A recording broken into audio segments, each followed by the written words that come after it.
everybody, welcome to GGS Railways. My name is Greg, this is my YouTube channel. Alright guys, well I have a great video coming up for you guys tonight. You guys are not going to want to miss this. But before we delve into that, let's kind of look around the train room here. Some of you guys made the comments that, you know, the purple walls are nice, but you know, I need some decor and stuff. So we've added a few things. Let's just take a really quick tour, and we'll give a little special thanks as well. So alright, so over here obviously we have the two tracks that, you know, we do most of our videoing, is that a word, on in here, and yeah, you know, eventually we'll have more, but this is what we have right now. It's nice for the videos, it shows well. Of course it's not like at home, but you know, there's no place like home. Right? So alright, so we have some coverings over the windows here. Of course, you know, when it gets dark it'll be a little bit nicer because the light won't be coming through. I guess we need some blackouts behind there or something, but anyway, yeah, this has got some blankets. These actually came from Temu, and yeah, just kind of nice. They're not really expensive, and they were really nice for the window coverings. Now over here we have a little table that, you know, we can just, you know, show our unboxings on, or you know, work on a few things or whatever. Once again, another blanket from Temu, and of course, you know, the table cover here is also a blanket from Temu. It's not a Temu commercial, I promise it's not, but man, they got some really cool things, don't they? So all right, and then of course we have possibly the most important part in here. So we are in the Houston, Galveston area, for anybody that doesn't know, and air conditioning is a pretty important part. It was getting the, you know, upper 90s in here without the air conditioner. We had the little window unit before, but it was going out, it was making a lot of noise. You may have heard that on some of the previous videos, and we had it repaired. It lasted for one day and then it went that was it. So all right, so we got this guy, so we can get back to doing our videos. We can get back to doing the video that I actually have teased for quite a while now, which we're finally doing tonight. Then all right, so let's look over here on the other side of the room. All right guys, so you probably have seen the shelves and the the different trains that we have over here, but you know, I just thought I would show it. And then of course we have another blanket from Temu back here that I've hung on the wall.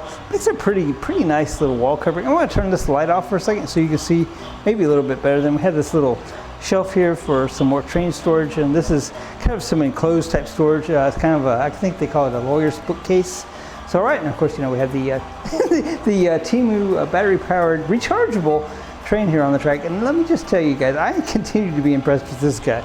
So all right, let's get on to the main event. Let's get on to the video. Let's do it. All right, on to the main event. So all right, I have teased this video incessantly, and because of the air conditioner issues and some other things, we're just now getting around to doing it. So I didn't mean it to be quite the big of a tease, but it was. So all right, so what are we doing? What's actually happening here? So all right, we're gonna take the Marx 21 tin litho diesel, which is here on the track. This is from the 1940s, and we've got some tin litho cars behind him, and we're going to compare it to the Marx 21, which I've shown you guys before, which was one of the predecessors to this guy. And the Marx made quite a few others, but you know, they were kind of this nature until they hit the Marx 21, which is kind of my thinking of the video. And then after that, we're going to switch to the Marx 1095, which was one of the very first plastic molded injected locomotives diesel that Marx put out. And I think it's going to be a cool comparison. I think you guys will enjoy this. We're going to compare the functionality, the internals, the mechanicals, and the performance of all of these, and I think you guys are going to enjoy it. Now we have a special guest that will be joining us locomotive wise on this little journey, and that is our unique art locomotive, the Rock Island Diesel, and we alluded to that earlier, and that is very much related to the Marx 21 diesel, and we'll talk about that here in a minute. All right, so first off we have the Marx 62 here on the track. This guy came out in the 1940s. This guy makes me smile. I mean, this guy makes me smile big. This guy kind of reminds me of a train in like Saturday morning cartoons. It's just kind of got that feel to it. It's got the colors. It's got just the feel. Very boxy, very unapologetically old school. And as I alluded to in the intro, this guy came in this color and also came in an orange color. So all right, let's move on to the next thing. All right, so on the track here we have the Marx 21, and my goodness, this is a far cry from the Marx 62 we just saw, isn't it? So this came out in 1952, And you'll just notice that despite it being tin litho, it is quite detailed. It's quite nice. This actually looks like a diesel locomotive, doesn't it? It's very, very cool, very, very nice. So what made Marx decide to, to change up so much on their thing? I mean, the 62 was selling really well, and people were still loving that. Well, if you saw the Unique Art video, you'll know that Unique Art put out this Rock Island tin litho diesel, and at one time the Unique Art founder and the Marx founder were friends, and suddenly Unique Art decided they're going to make a tin litho model train, and Marx was not pleased. Marx was not pleased at all, and the reason was that the Rock Island diesel, if you compare it to the 62, my goodness, it just looks like the 62 is kind of a inferior product, doesn't it? Because I mean, this is long, it's sleek. The lithographic is just, I mean, superb. It's awesome. So yeah, this was Marx's answer to the Rock Island diesel. Now I will say, and this might not be a popular opinion, but I think the Rock Island, had Unique Art managed to stay in business, probably would have outsold the Marx just because of the look. So yeah, very cool. So all right, let's move on to the next thing. Let's talk about the next one. All right, and then to up their game again, Marx, I mean, just a few years later in the 1950s, came out with this Marx 1095 set. And of course, this is a plastic locomotive, plastic mold, and I mean, just highly detailed, very reminiscent of some of the Lionel offerings. This was a major step up for Marx. I think probably when the Unique Art came out with the tin litho, Marx really kind of put on their thinking caps that we really have to up our game. So that's what they did, and that's I'm going to say that probably had it not been for the the tin litho Unique Art, we may not have had this quite as early for Marx as we did. But anyway, so this is very nice. So let's move on to the head-to-head comparison. Let's do it. Let's compare each one, head-to-head. Let's do it. So how do they stack up against each other? Let's break it down. Size and design. The 62 is short, stocky, and unmistakably early Marx. The 21 stretches things out with a longer body and updated look, while the 1095 brings in the most realism with its plastic shell and molded features. Aesthetics. If you're into tin litho charm, both the 62 and 21 deliver, though the 21's newer design gives us a slight edge in visual appeal. The 1095 may lack litho, but it's got that solid post-war presence with molded vents and more grown-up appearance. Mechanics. All three are powered by classic Marx motors, though the 1095 tends to run the smoothest thanks to later design tweaks.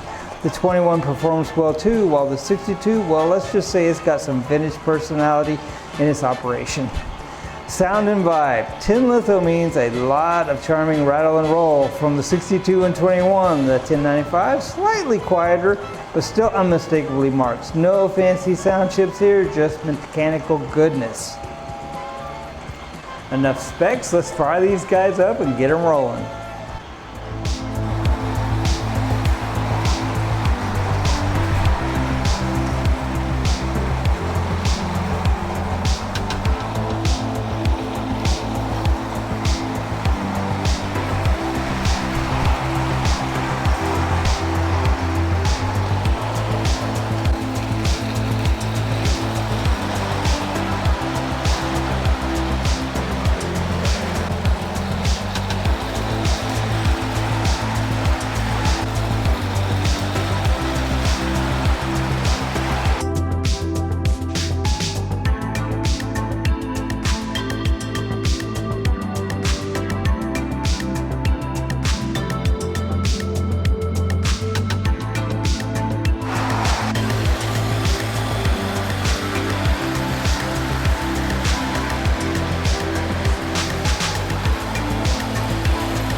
All right, guys, this brings us to the end of the video. My goodness, I've enjoyed making this video.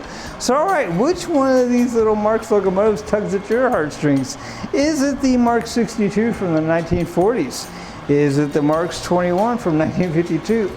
Is it the Marx 1095, the plastic locomotive with the A unit, the B unit, the other A unit? My goodness, man, that's a hard choice. So which one tugs at your heartstrings? Drop it down in the chat. Let's compare. Let's talk about it. Now, for me, I think the Marx 62 is going to win for the place in my heart because it has that Saturday morning cartoon feel. That just feels to me like none of the others. So once again, I love these guys. They're not going anywhere. Certainly, they're not leaving our collection. But as far as heart feels, it's a 62. So, all right, guys, how did we do? Did you guys enjoy the video? I really, once again, enjoyed bringing this to you. I hope you guys have enjoyed. We'll do some more train shenanigans later. So until then, next time, GGS Railways out. Shenanigans awaiting, come join us today. GGS Railways, we're here to play.